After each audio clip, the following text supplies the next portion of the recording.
Bismillahirrahmanirrahim. Assalamualaikum warahmatullahi wabarakatuh.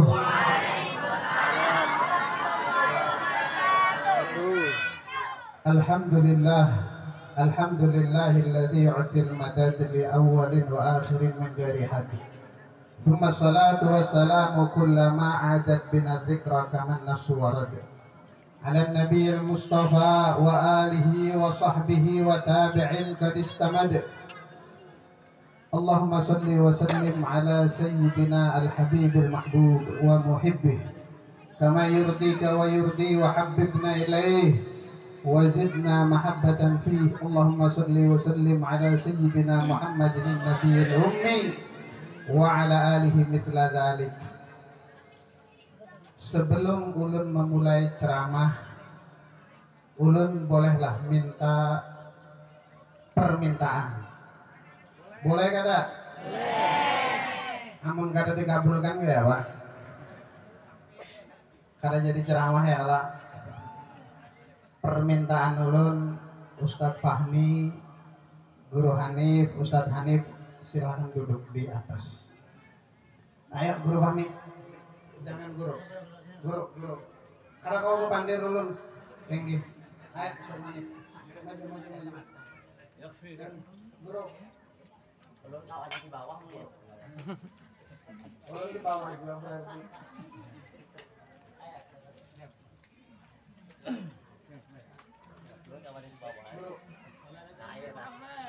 Allahumma sholli ala Muhammad.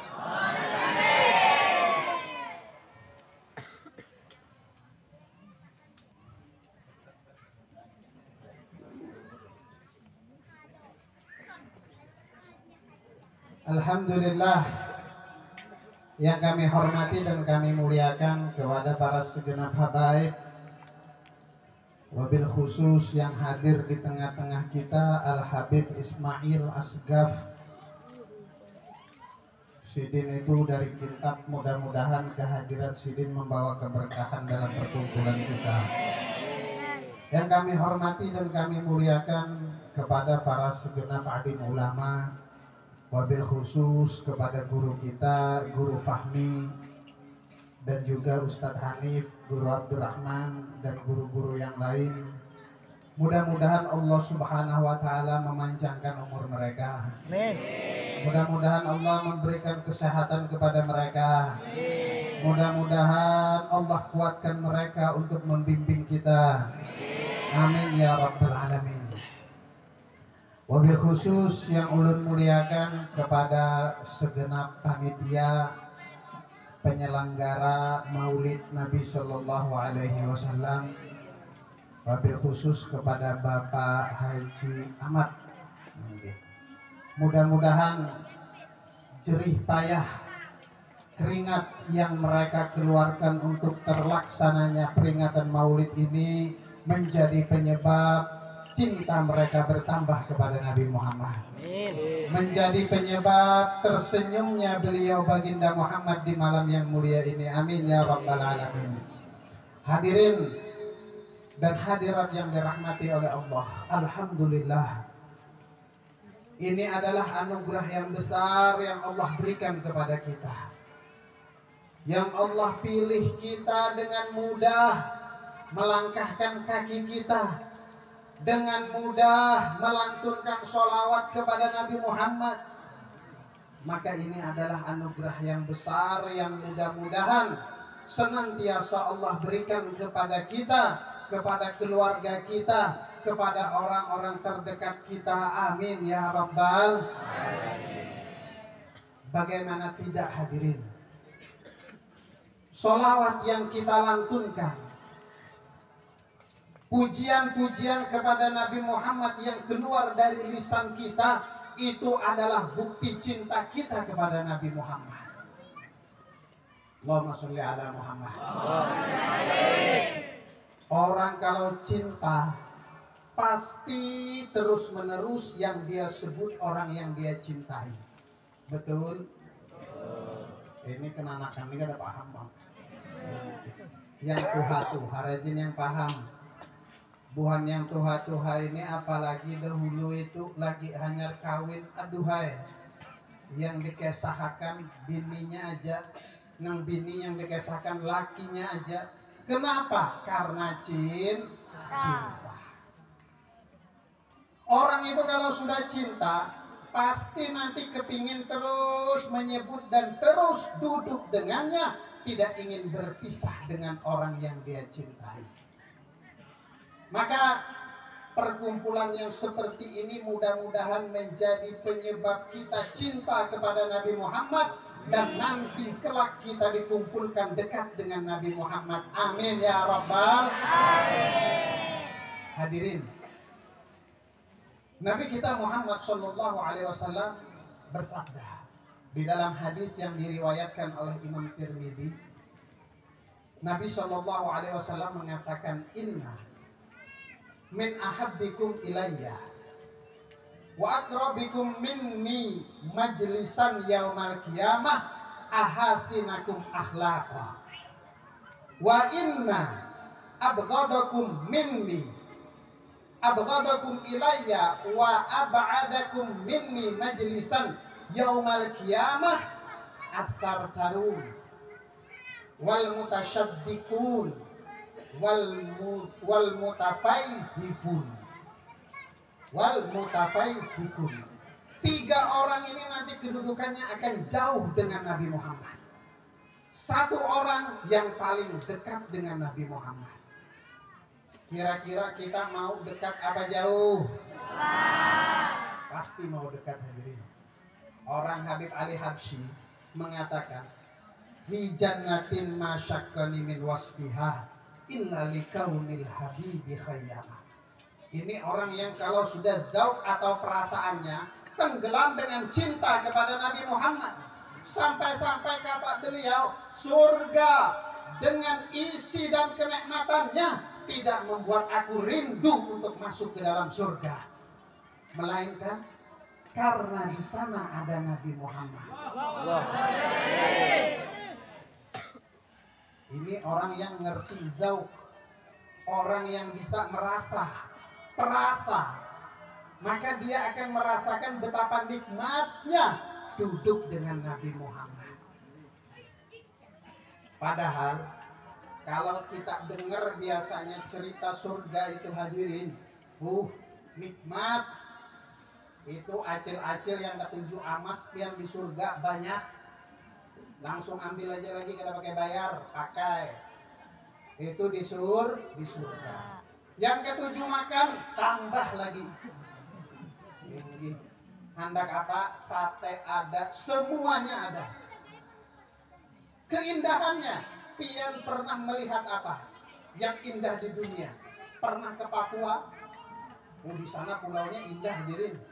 Papua itu meskipun orangnya hitam-hitam, tapi pulaunya luar biasa hebatnya, indah. Itu kemarin jangankan di Papua, di Derawan, Kalimantan Timur, kemarin kawan ulun ke sana, tapi ulun gak ada dibawain. Ini ke sana tapi ulun gak ada dibawain. Ujar inya berkesah, Ustadz, sekali datang seminggu di Derawan, kulitnya putih jadi hirang. Kenapa? Kata dia, rugi Ustadz amun ke situ kada berjamur. Pokoknya harus dinikmati karena indahnya pemandangan. Ini dengan surga 1:1000 masih belum bisa. Surga itu nikmat, indah. Tapi kata Habib Ali Habsyi, saya tidak ingin masuk ke surga kalau di sana tidak ada Nabi Muhammad. Allahumma sholli ala Muhammad. Ini orang kalau sudah punya perasa, maka dia dengan orang yang dia cintai itu pasti dia ingin terus bersama, tidak ingin berpisah. Makanya dulu sahabat Nabi namanya Thauban. Ini sahabat, hadirin, dia tidak pernah mau terpisah dengan Nabi Muhammad. Di mana ada Nabi Muhammad, di situ ada Thauban. Sehari pisah dengan Nabi Muhammad, sedih, sakit. Maka pada suatu ketika Thauban ini kayak kelihatan orang sakit. Mukanya pucet, terus kayak ada pikiran. Ya, kayak orang kena corona tuh nah kayak apa? Ini lemes. Habis itu ditanya sama Nabi Muhammad, Thauban, kenapa engkau wahai Thauban? Ujar Thauban, kada apa-apa Nabi, ulun kada sakit, kada garing, kada apa-apa. Cuman ulun kepikiran. Apa yang engkau pikirkan wahai Thauban? Yang ulun pikirkan nanti kalau ulun ke surga, apakah ulun masih tetap kumpul bersama pian wahai Nabi? Hadirin, Masya Allah hadirin. Ini orang yang mengerti betapa lezat dan enaknya duduk dengan Nabi Muhammad. Gak kepingin mereka terpisah dengan Nabi Muhammad. Makanya kita alhamdulillah di malam yang mulia ini kita dipilih sama Allah untuk duduk dengan Nabi Muhammad. Ini anugerah yang besar untuk kita yang tanpa kita sadari. Makanya kalau ada perkumpulan yang di situ adalah sholawat kepada Nabi Muhammad, yang di situ warisannya Nabi Muhammad, ayo yang sergap, rajin kita untuk majelis duduk di dalamnya. Itu yang akan meraih keridhaan Nabi Shallallahu Alaihi Wasallam. Orang yang sudah seperti itu maka nanti dia insya Allah kelak di yaumil kiamah akan dikumpulkan dengan Nabi Shallallahu Alaihi Wasallam. Maka betapa indahnya orang nanti kelak di yaumil kiamah bisa bersanding dengan Nabi Muhammad, bisa duduk bareng dengan Nabi Muhammad. Siapa mereka? Kata Nabi Shallallahu Alaihi Wasallam, Inna min ahabbikum ilayya wa akrabukum minni majlisan yaumal qiyamah ahasinakum akhlaq. Orang yang paling aku cintai kata Nabi Muhammad, orang yang nanti kelak di yaumil qiyamah duduknya dekat denganku, disandingkan denganku. Siapa mereka? Akhlaknya yang baik, yang akhlaknya baik. Makanya tadi sudah dilangsungkan ayat suci Al-Quran, laqad kana lakum fi rasulillahi uswatun hasanah. Di Rasulullah itulah akhlak yang baik. Budi pekerti Rasulullah itu adalah akhlak yang baik. Kita kalau mau bingung-bingung nyari akhlak yang baik, ikutin sunnahnya Nabi Muhammad, berarti kita berakhlak dengan akhlak yang baik. Makanya ulama mengatakan, tapi ini definisi sedikit, aslinya semua yang dilakukan Rasulullah itu adalah akhlak yang baik. Kata ulama, akhlak yang baik itu yang bagaimana? Yang mula tofah, lemah lembut, kada penyarikan, kada sangar, senyum, itu akhlak yang baik hadirin. Makanya sampai diwanti-wanti oleh Nabi dan juga oleh para ulama, diwanti-wanti, celaka. Siapa mereka? Orang-orang yang ketika dia masuk ada anak kecil bermain dengan dunia mereka, maka ketika orang itu masuk, anak kecil ini bubar. Artinya apa? Dia tidak kasih sayang sama anak kecil. Ya, jadi anak kecil ini kita biarkan hadirin, kita sayangi. Iya, kenapa? Karena itu akhlaknya Nabi Muhammad. Pian kalau punya anak, jangan bikin anak pian itu takut dengan pian, tapi justru bikinlah mereka agar penuh kasih sayang, menghormati, cinta dengan pian. Ini kadang anak salah sedikit dicelengi, kayak bubuhan preman aja lagi. Mau dicelengi hutan ninya. Akhirnya yang tertanam di dalam jiwa anak, bila ada orang berlaku yang kada baik harus dicelengi. Ini akhirnya apa? Akhirnya sangat celeng menceleng, maka sanatnya bersambung jadi. Kapan habisnya? Ada anak bermain naik tangga dikit dimarahi, melakukan ini dimarahi. Akhirnya nanti ketika dia besar, dia punya anak, anaknya melakukan, dimarahin juga sama dia. Terus kapan selesainya? Nah makanya Nabi SAW, Masya Allah, mulatafah, lemah lembut, sampai diceritakan hadirin, diceritakan Nabi SAW ketika beliau sholat, Nabi Muhammad nih sholat nih. Kemudian Sayyidina Hasan waktu kecil ini naik ke pundaknya, ke pundak Nabi Muhammad. Ini waktu sholat, nggak dimarahin sama Nabi Muhammad, ditunggu sama Nabi Muhammad. Udah dia nanti turun, baru Nabi Muhammad melanjutkan sholatnya. Masya Allah, ini mulatafah, lemah lembut. Kalau kita kadang melihat anak kita, ya Allah, kena dihambati, dikibit, menangis, kasihan hadirin. Ini orang-orang yang jauh dari ajarannya Nabi Shallallahu Alaihi Wasallam. Yang sudah berlalu biarlah berlalu. Setelah malam ini, ayo kita mulatafah. Kita baik dengan anak kita, kita baik dengan anak-anak yang kecil-kecil. Insya Allah nanti generasinya akan tumbuh lebih baik. Tapi kalau kita sudah kejam dengan mereka, maka mereka lebih kejam nanti dengan anak-anaknya.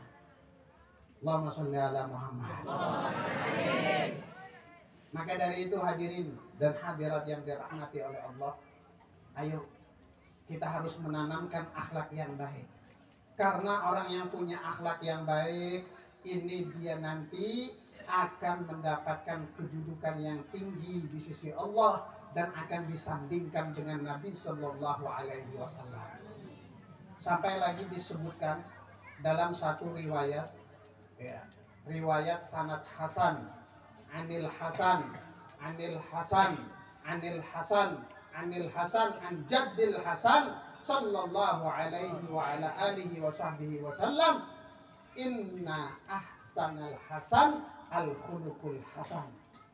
Paling baiknya perbuatan baik yaitu akhlak yang baik. Akhlak yang baik. Makanya akhlak yang baik itu kita harus mulatafah, harus talaqatul wajah, senyum dengan orang, jangan cemberut terus meskipun punya utang banyak. Engge punya utang banyak, senyum aja, asal dibayari, jangan senyum-senyum aja kada bayar, kasihan loh. Ya, insya Allah bubuhan Sungai Danau lemah lembut semuanya, amin ya Rabbal. Di hadits lain ternyata Nabi Shallallahu Alaihi Wasallam juga mengatakan, yang diriwayatkan oleh Imam Tirmidzi, aulan nasi bi yaumal qiyamah aktaruhum alayya shalah. Kata Nabi Shallallahu Alaihi Wasallam, orang yang paling dekat nanti kedudukannya di hari kiamat denganku, orang yang paling banyak sholawat. Bingung hadirin? Tadi katanya yang paling baik akhlak, sekarang yang paling banyak sholawat. Maka kata guru kami Al-Habib Umar bin Muhammad bin Salim bin Hafid, kata beliau, la ta'arada bainal haditsain. Dua hadis ini tidak bertentangan, dua-duanya masuk. Apa? Orang yang akhlaknya baik sudah pasti bisa diyakinkan dia itu ahli sholat. Orang yang ahli sholawat sudah bisa dipastikan insya Allah akhlaknya baik. Makanya hadirin, berarti kuncinya kita perbanyak sholat. Alhamdulillah, malam ini kita bersolawat. Ulun tadi itu jakanya kawa request, guru Fahmi ulun suruh tambah lagi sholawatnya. Cepat benar, tinggi, nyaman suara bubuannya ini kalau sholawatan. Ya, Masya Allah, sholawat itu enak hadirin. Nyaman kalau kita resapi. Terus kita baca sholawat. Jangan sampai kita henti-hentinya dari sholawat. Makanya kemuliaan orang bersolawat itu ketika Ubay bin Ka'ab bertanya kepada Nabi Muhammad. Kata Nabi Muhammad, kalau orang terus menerus sholawat kepada Nabi Muhammad, maka yukfaham buk wa yukfar dan buk. Hebatnya sholawat hadirin. Piang sumpek, baca sholawat akan diangkat oleh Allah sumpeknya. Punya problem rumah tangga, perbanyak sholawat akan diberikan jalan keluar dari problem tersebut. Ini kadang bingung, guru jar umat musim covid ngalih berusaha, covid pulang disalahkan. Ini ketika ditanya sembahyang kada, jarang jawab ya. Covid-nya yang disalahkan, sembahyangnya tidak disalahkan. Padahal pian kalau mau selesai dari urusan-urusan dunia, mau muda tidak punya musibah, tidak punya bencana, udah deketin Allah, sholat terus perbanyak sholawat. Ini kunci. Sampai kata Nabi Muhammad, yukamu, ya sumpahmu akan diangkat oleh Allah. Tidak sampai di situ hadirin. Wa yughfar dzanbuk, dosamu akan dihapus oleh Allah. Allahumma sholli ala Muhammad. Allahumma sholli alaihi. Buahnya mengikuti mikrofon lah. Ada. Ayo sholawatan dulu. Yang sallallahu ala Muhammad.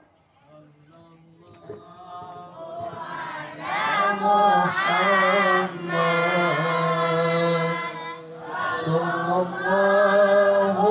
Sallallahu alaihi wasallam. Sallallahu ala Muhammad. Sallallahu alaihi wasallam. Sallallahu ala Muhammad. Sallallahu alaihi wasallam. Sallallahu ala Muhammad.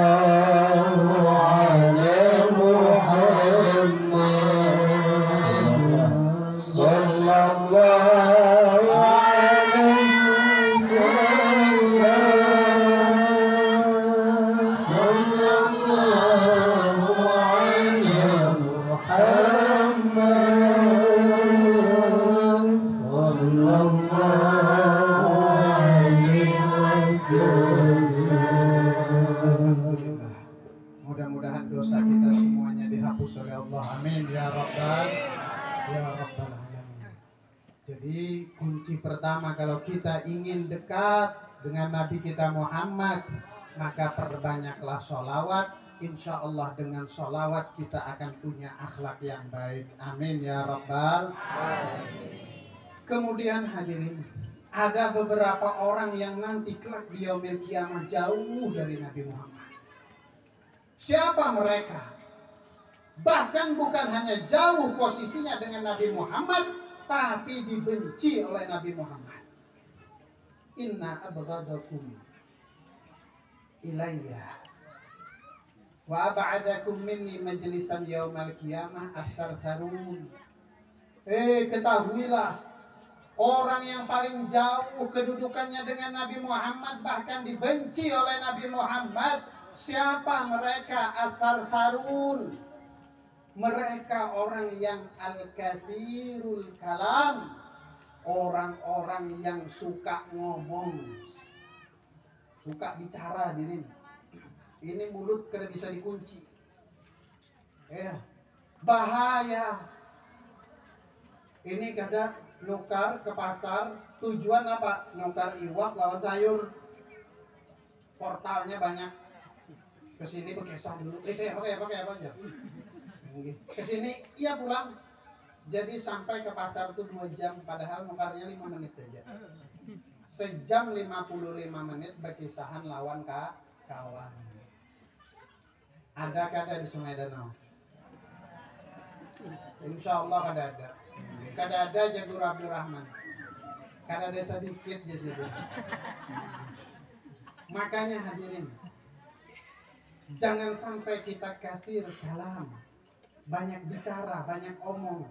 Memang ya, kita biasanya itu kalau ketemu dengan orang yang suka ngomong, itu enak, rame. Suasana itu kayak asik. Tapi kata Al Hasan Al Basri radhiyallahu anhu, man kathura kalamuhu kathura khata'uh. Orang yang banyak omong pasti ada salahnya. Iya, pasti ada salahnya. Wa man kathura maluh kathura dzanbuh. Orang yang banyak uang juga banyak dosa. Ini kebanyakan pada umumnya. Tapi kalau kita punya uang, kita gunakan ke acara yang seperti ini, kita bantu musola, masjid atau majelis, itu tidak banyak dosa hadirin.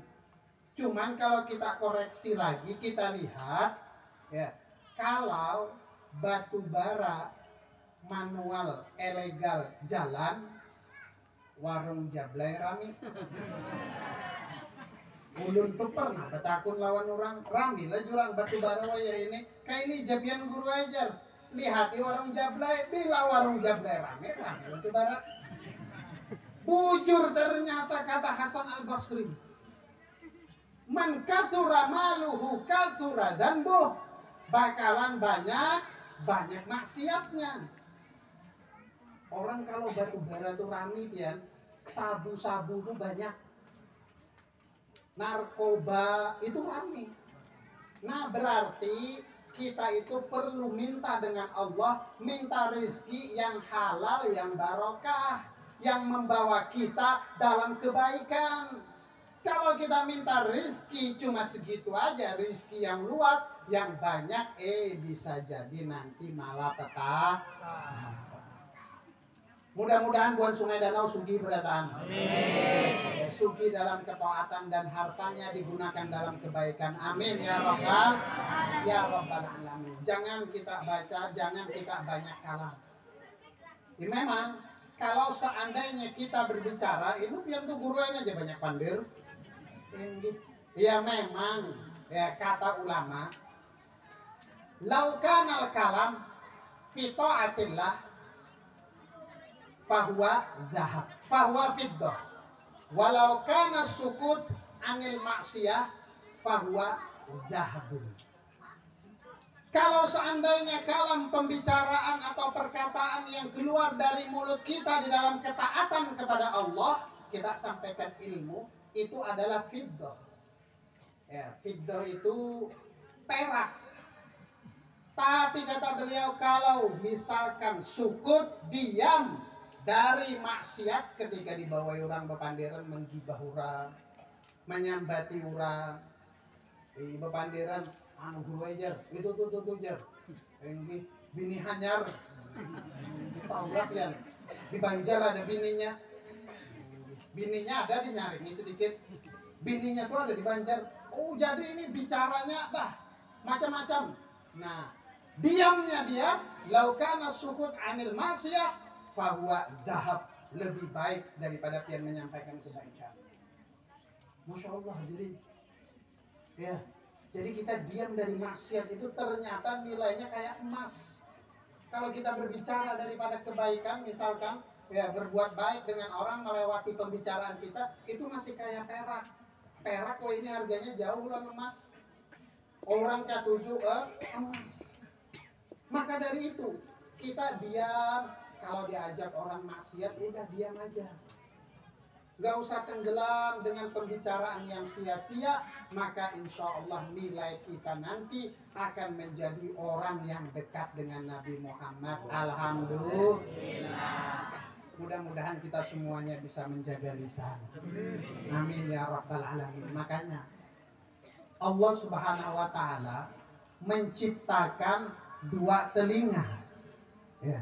Ini telinga dua loh, adalah orang Sungai Danau telinganya sebuting. Kalau ada di atas kepala nih telinganya.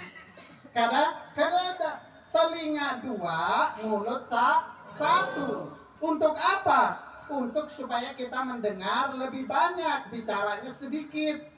Ini sekarang dibalik, bicaranya sejam, ketika dikasih nasihat udah mantul telinganya satu.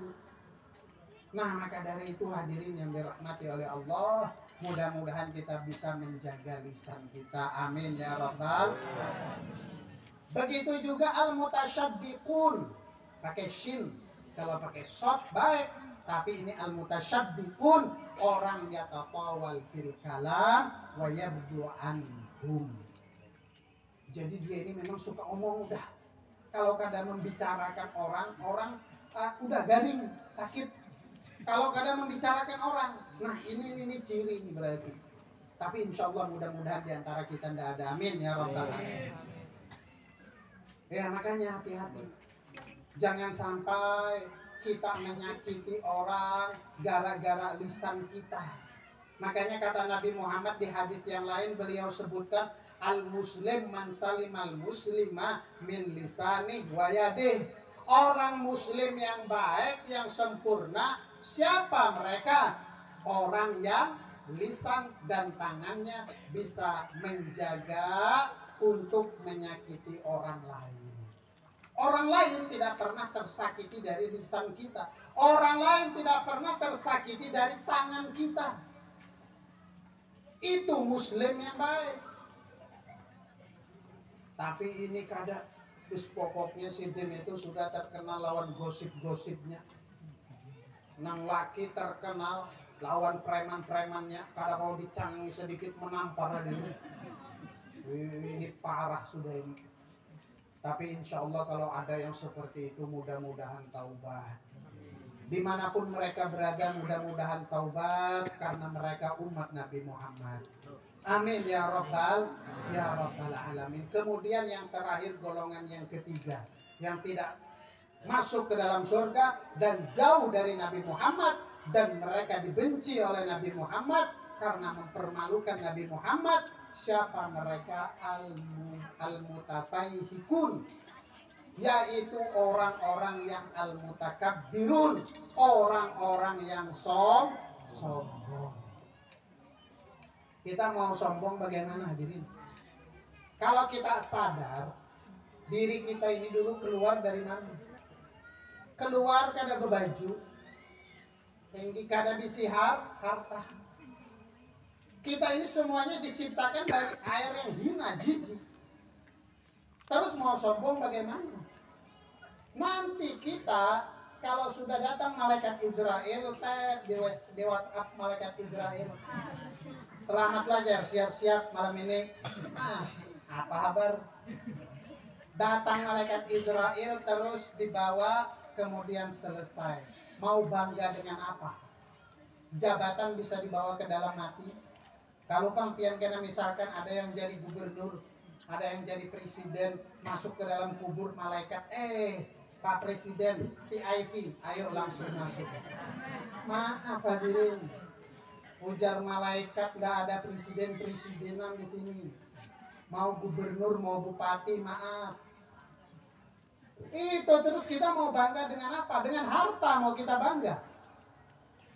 Harta kita banggakan. Korun itu hadirin kayak apa sugihnya? Korun itu sugih benar. Masuk Indonesia diganti ngarannya jadi karun. Akhirnya jadilah harta karun. Mati juga bahkan jadi sejarah. Orang-orang yang tidak baik nanti dikumpulkan dengan korun. Terus mau yang cantik bangga dengan kecantikannya, yang bungas bangga dengan kebungasannya. Sekali dicek di paraki bangun guring bau juga. Iya kan? Apa yang mau dibanggakan? Bungasnya karena apa? Karena make up. Makanya mau buat bapak-bapak di sini bini nukar make up harusnya.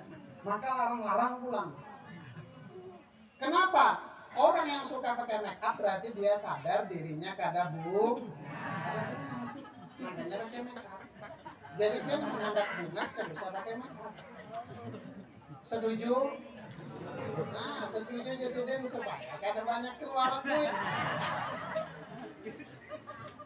Iya, apa yang mau kita sombongkan? Kekayaan. Oh, sombong dengan kekayaan.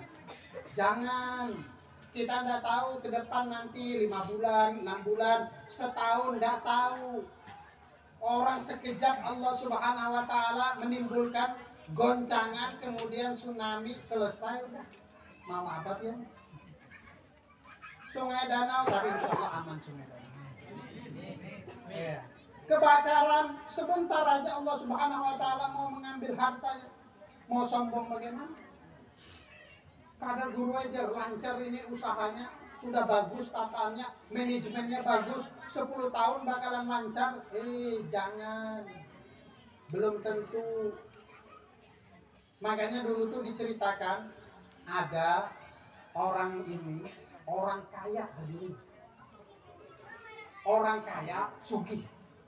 Namun wayah ini bubuhan bos batu bara lah. Mobil banyak, asetnya banyak. Habis itu punya istri cantik. Ya biasa, orang kaya istrinya cantik. Mau nang buat tuh miskin-miskin minta maaf lah. Kayak gitu. Binian kada mau. Jadi biar kada usah lagi mau dipakai jimat-jimat apa aja mandi bunga. Kada usah. Jimat yang hebat waya ini nah, duit. Sugih yang kawan cari bini yang kayak apa aja. Akhirnya ini orang kaya hadirin, istrinya paling cantik. Tapi subhanallah, istri cantik, solihah, baik. Suaminya nggak solihah, nggak soleh. Ya, penipu hulung, penipu handal, suka bohong, sombong, pelit, medit. Ini semuanya suaminya. Akhirnya hadirin pada suatu malam, ini suami lagi makan enak. Makannya nasi mandi. Pernah lah makan nasi mandi lah? Nah, belum. Berarti enak makan malam ini tuh. Jadi makannya yang enak-enak, nasi mandi, pakai kambing, terus pakai cumi, pakai udang galah. Kadang-kadang makanannya iwak taring, apalagi mandai. Minta maaf nih kadang-kadang. Akhirnya suatu malam mereka makan berdua. Ini dengan istri cantik, enak makan. Kemudian setelah itu, setelah makan, subhanallah, ada pengemis ketok pintu. Tok tok tok. Assalamualaikum. Kemudian dibuka sana sama sang istri. Setelah dibuka sama sang istri, dilihat, oh ternyata pengemis. Kata pengemis, saya minta tolong. Sudah 3 hari belum makan, gak punya uang. Saya mau minta nasi aja buat menyambung hidup, gak perlu uang. Asal bisa makan, udah. Kemudian si istri yang solihah hadirin langsung ke dalam, ke dapur, ngambilkan nasi, terus nyarikan ikan, dimasukkan ke plastik, mau dikasihkan, ditahan sama suami yang beli. Jar suami, apa tuh kesenapat? Ujar istri itu, nah ada pengemis kasihan 3 hari gak ada makan. Oh enak aja. Aku yang kerja banting tulang, dia yang nikmatin. Oh ini parah ini. Level kelas kakap. Insya Allah di Sungai Danau gak ada ini. Gak ada. Ini kelas kakap ini. Stop. Kemudian kata sang suami, enggak usah. Bilang, enggak ada makanan di rumah. Jadi istri ini serba salah hadirin. Aslinya orang baik, tapi ditemukan seperti itu, ya sudahlah, gimana lagi. Keluar dia, kemudian berkata, minta maaf Pak. Minta maaf. Enggak ada makanan. Ini orang miskin, pengemis, sedih hadirin. Jalan dia terus, jalan. Nggak dapat makanan, kemudian akhirnya waktu berlalu, hari berganti, minggu berganti, bulan berganti, tahun berganti. Ternyata orang kaya yang sombong dengan hartanya dibalik oleh Allah. Yang dulunya bos batu bara, sekarang kada jadi bos-bosan. Usaha macet, ternyata hutang di bank masih banyak. Akhirnya rumah diambil, mobil diambil, aset-aset yang lain diambil. Kemudian tidak bisa lagi memberikan nafkah kepada istrinya, akhirnya dicerai istrinya. Udah tidak punya uang. Ini istri cantik, habis masa iddahnya banyak yang nunggu. Ya kan? Banyakkah yang hendak lawan buan janda-janda kembang? Habis masa iddah udah selesai. Langsung ada yang dapat jodoh baru, suami baru. Sang istri. Sang suami nggak tahu dah kemana. Kadang di Sungai Danau, kadang Batu Licin, kadang ke Kintab, kadang ke Banjar. Akhirnya setelah itu hadirin, istri yang lama dicerai dapat suami baru, hidupnya Masya Allah nyaman, enak, sama-sama soleh dan solihah, sederhana rumahnya, tapi baik. Pada suatu malam mereka makan malam, kemudian setelah makan malam, ternyata ada orang ketok pintu, tok tok tok, dibuka sama sang suami. Setelah dibuka sama sang suami, oh ternyata pengemis. Ada apa? Kata sang pengemis, tolong saya belum makan, boleh nggak minta nasi? Nggak minta uang, buat nyambung hidup aja, mau makan lapar banget. Kemudian ujar suami yang soleh, orang yang baik, tunggu dulu. Hadangi dulu lah, aku ambilkan nasi. Masuk ke dalam, diambilkan nasi. Diambilkan nasi sudah, kemudian akhirnya istri disuruh ngantar. Wahai istriku, antarkan. Diantarkan sama istrinya. Setelah diantar sama istri, dikasihkan, kaget sang istri hadirin. Kemudian dia balik ke rumah, balik ke dalam, ke kamar. Nangis sang istri. Disamperin sama suami. Loh wahai istriku, kenapa jadi menangis? Supankah ikam yang kita bari itu sedikit? Supankah ikam? Ujar sang istri, tidak wahai suamiku. Tahukah engkau pengemis yang di luar itu, dia adalah suamiku dulu. Mantan selalunya diri. Dulu katanya kami kaya raya. Nah, kayak waris ya. Parah ini. Asli parah. Kemudian katanya dia dulu kami kaya. Habis itu karena sombongnya dia, akhirnya miskin, bangkrut, dan saya dicerai. Kata sang suami, hai istriku, tahukah engkau siapa yang di malam itu engkau usir, engkau katakan tidak punya nasi di rumah? Itu adalah aku, kata sang suami. Masya Allah. Roda berputar. Jadi roda itu berputar. Kita tidak tahu ke depannya kita apakah masih punya uang.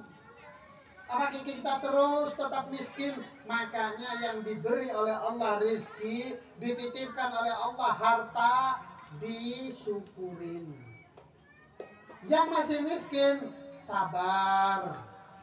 Insya Allah dengannya kita akan mendapatkan kedudukan tinggi di sisi Allah, dan kita akan dijadikan orang yang dekat dengan Nabi Muhammad. Amin ya Rabbal. Maka mudah-mudahan di malam yang mulia ini kita bisa mengambil pelajaran bahwasanya inti dari kita malam ini, ayo kita perbanyak sholawat kepada Nabi Muhammad. Ayo kita kasih sayang dengan orang lain, dengan anak-anak yang kecil-kecil. Insya Allah dengannya kita akan mendapatkan kedudukan tinggi di sisi Allah. Kita akan didekatkan kedudukan dengan Nabi Muhammad. Jangan sampai kita jadi orang yang sombong. Jangan sampai kita jadi orang yang suka ngomong. Kalau nggak ngomong garing. Mudah-mudahan Allah Subhanahu Wa Taala merubah keadaan kita yang dulu tidak baik menjadi baik. Mudah-mudahan Allah Subhanahu Wa Taala merubah keadaan kita yang dulu jauh menjadi dekat. Amin ya Rabbal Alamin. Mungkin yang sedikit ini bisa ulun sampaikan, kurang lebihnya minta maaf. Mudah-mudahan manfaat dan berkah. Wassalamualaikum warahmatullahi wabarakatuh.